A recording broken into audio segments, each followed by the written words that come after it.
ընկալումները, այսպես եթե վակուումում նայենք, այսինքն այնպեսին ինչպեսին կան, երբ որ մենք ասելով, այսինքն պետության ձայնը լսելի չի լինում, շատ ավելի մակերեսային են եւ համապատասխանում են այն տեղեկություններին կամ այն մեկնաբանություններին, որոնք մեծ ծավալով արտանետվում են սփյուռք, այսպես ասեմ, դե այլ կերպ չեմ կարողանում բնութագրել, այսինքն ասեք մարդիկ, քանի որ ապրում են Սփյուռքում եւ չունեն պետությունը որպես խարիսխ հայության, հաճախ օրինակ հայ առաքելական եկեղեցին են դիտարկում որպես պետականության խարիսխը, դա հասկանալի է, դա բնական է, եւ այդ զգացմունքային ֆոնը իրենց հաճախ չի թույլատրում, որպեսզի կարողանան ավելի ներքին վերլուծության ենթարկեն, ասեն, բայց լավ, սա ճիշտ է, թե սխալ է։ Եվ սա հաշվի առնելով բնական է մենք շատ համբերատար ձևով աշխատում ենք մեր հայրենակիցների հետ, գիտեք ինչն է հետաքրքիր, որ նույնիսկ մարդիկ, որոնք ասում են, որ սա հարձակում է, ասենք, եկեղեցու վրա, որ իհարկե շատ այսպես թերի եւ ինձ համար անհասկանալի վերլուծություն է իրավիճակի, նույնիսկ այդ մարդկանց երբ որ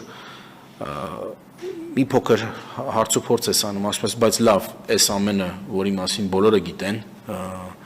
այս բոլոր տեղեկությունները դուք ձեր կարծիքը դրական է այդ վերնախավի մի քանի անձանց մասին եւ բնականաբար բոլորը ասում են ոչ, շատ բացասական է, մենք շատ այս ամենին դեմ ենք։ Բայց այդտեղ իրենք չեն կարողանում տարանջատել հայ առաքելական եկեղեցին, որը մենք ենք հավատավոր հայ մարդիկ, որոնք պատկանում են հայ առաքելական եկեղեցու, ես չեմ ուզում արհամարել մեր նաև կաթողիկե եւ ավետարանական քույրերին եւ եղբայրներին, դա մենք ենք։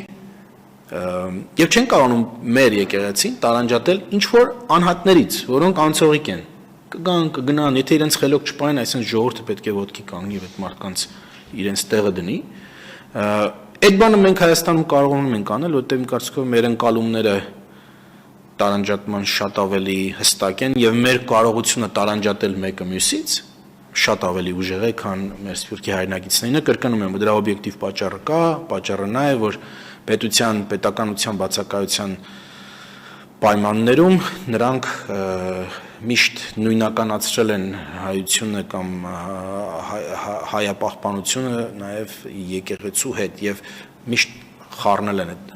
հայ առաքելական եկեղեցին եւ վերնախավը։ Խնդրեմ դուք հարցնեք Անի Աբաղյան, ABC Media, Պարսինյանյան ասացիք, որ փորձում եք այստեղ տեղի ունեցողը ներկայացնել Սփյուռքի մեր հայրենակիցներին, հատկապես եկեղեցու շուրջ կատարվողը եւ ասացիք, որ կան ուժեր, որոնք խեղաթյուրում են տեղեկությունները, որ ուժերի մասին է խոսքը։ Առաջին հարցը սա է, ուզում եք այսպես հարցերի պատասխան։ Խնդրեմ, սիրով ես կարող եմ պատասխանել։ Այո, ուժերը բոլորիս հայտնի են, ասենք, տեսեք, մենք ունենք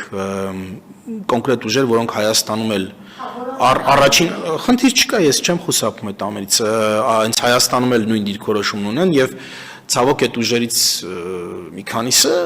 Սփյուռքում շատ ավելի արտահայտված ներկայություն ունեն, քան Հայաստանում։ Օրինակ ասենք, ավանդական կուսակցություններից մեկը Հայ-Հեղափոխական Դաշնակցությունն է, որը սկզբունքայինորեն բռնել է հակապետական եւ հակահայաստանյան դիրքորոշում եւ ամեն ինչ անում է իր հնարավորությունների սահմանում, որոնք շատ սահմանափակ են բարեբախտաբար, որպիսի իրականությունը խեղաթյուրված ձևով ներկայացվի։ Կա օրինակ հենց նույն հայ առաքելական եկեղեցու վերնախավը, որը դեռ 2022 թվականից գոնե մեր շփումների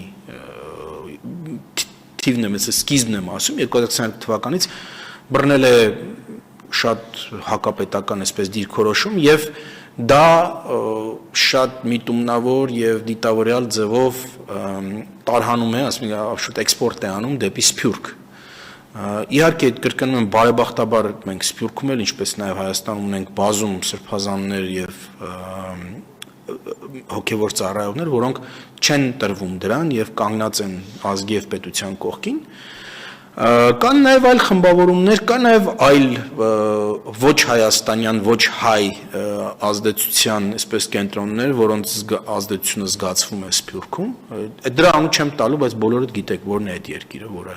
ասենք ակտիվորեն Հայաստանի սահմաններից դուրս եւ Հայաստանի սահմանների ներսում փորձում է ազդել։